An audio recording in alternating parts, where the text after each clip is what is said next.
Bonjour à tous, les titres de ce journal du lundi 28 novembre. La Halle aux Toiles de Rouen a accueilli ce week-end l'élection de Miss Rouen 2012. Plus de 500 personnes ont assisté au sacre de l'ambassadrice de la ville. La Saint-Éloi, la fête des forgerons et des métalliers, s'est tenue ce week-end à la Maison des sciences et techniques de Haute-Normandie de Darnétal. Cette année, les couteaux régionaux ont été mis à l'honneur. Football, hockey sur glace et basket, retour sur les résultats du week-end.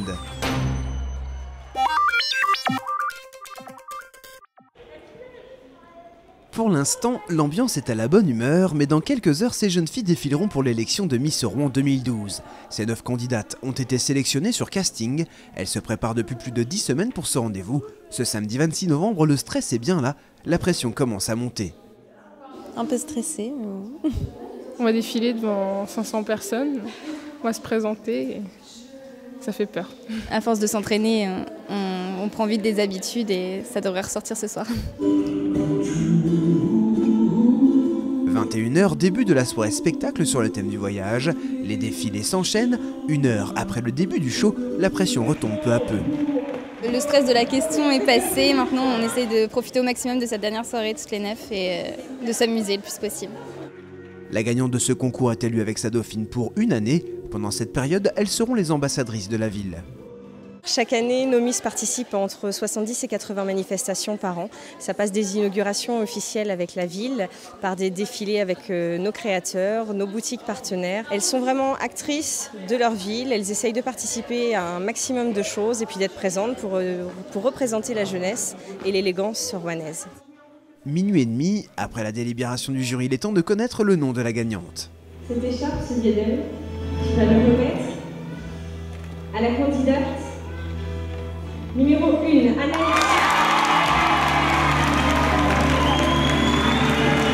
Anaïs Mimbert est originaire de Grand-Quevilly. À 19 ans, la jeune fille prépare le diplôme d'infirmière. Bonsoir, je pense qu'on est très contentes toutes les deux d'avoir été élues Miss Rouen et Dauphine. C'est vraiment une belle expérience qui se finit bien pour nous deux. La dauphine du concours s'appelle Marine. Les 2 reines de beauté ont terminé la soirée sous les flashs des photographes. La Saint-Éloi, c'est la fête des forgerons et des métalliers. Un événement fêté dignement par Expotech, une association de Darnétal. Chaque année à cette occasion, l'organisation met à l'honneur un outil. Pour cette édition 2012, c'est la coutellerie d'art. Christophe Granger est un jeune auto-entrepreneur de 25 ans. Il a créé un couteau à l'effigie de la ville 2 et il est venu le présenter dans un but précis. Oui, présenter mon travail et puis oui, essayer de se faire connaître un petit peu parce que bon, c'est pas évident. J'ai un site internet, mais bon, c'est pas forcément évident de se faire connaître même par internet. Et puis j'ai pas de magasin, bon, je fais ça en passion pour l'instant. J'aimerais bien en faire mon métier par la suite, mais bon, ça on verra ça plus tard. Métallurgie, machine-outils, forge, imprimerie ou moteur. Ici on sauve tout ce qui concerne le patrimoine industriel de la région. Tout ce qu'on peut y voir fonctionne. Toutes ces machines, ce sont les entreprises qui s'en séparent et qui nous font appel pour les sauver. On leur redonne une nouvelle vie. On garde le patrimoine et on appelle aujourd'hui les entreprises, mais aussi les collectivités qui ont du matériel à jeter, de nous appeler, ne pas hésiter à nous appeler et de pouvoir préserver ce matériel-là. L'exposition est désormais fermée au public pendant 3 mois, mais les visites de groupe pour les scolaires sont possibles sur réservation. Contactez l'association au 02 35 08 08 41 pour plus de renseignements. Vendredi soir, les joueurs du FC Rouen ont affronté l'US Créteil au stade Robert Diochon. Pour cette 16e journée de nationale, les Rouennais ont renoué avec leur football en l'emportant 1-0. Après 4 matchs sans victoire en championnat et une élimination peu glorieuse en Coupe de France face à Dunkerque, les Diables Rouges ont retrouvé une vraie solidité défensive, une attaque parfois percutante grâce à des nouveautés testées pour ce match.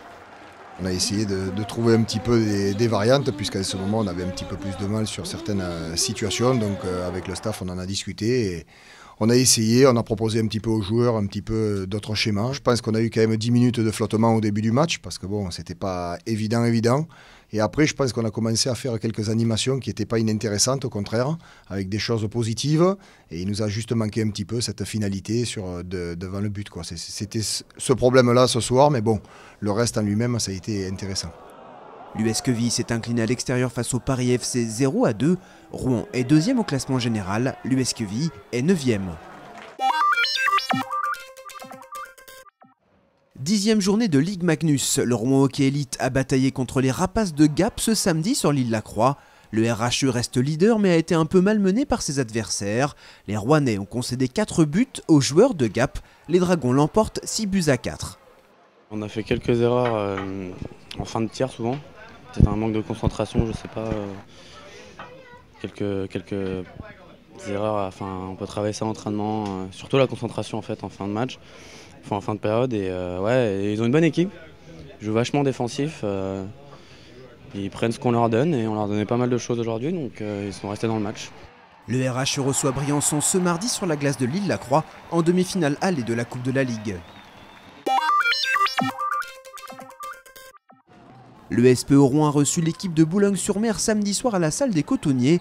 Pour cette 9e journée du championnat de Pro B, les Rouennais ont eu pour mission d'arrêter leur série noire. Après 5 défaites, l'équipe s'est battue mais n'a pas réussi à sortir la tête de l'eau. Les Rouennais s'inclinent 99-106. On est accablé pour les joueurs. Voilà, ils ont fait le match, ils ont fait un match. Voilà, il n'est pas satisfaisant parce qu'on perd le match. Mais quand on analyse les statistiques, on s'aperçoit qu'on shoot avec le même pourcentage de réussite que Boulogne. On a le même nombre de tirs à 3 points. On les domine au rebond.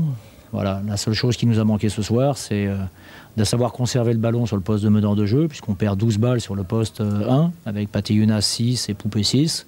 Et puis la confiance au lancer franc. Le SPO Rouen est désormais 14e du classement de Pro B.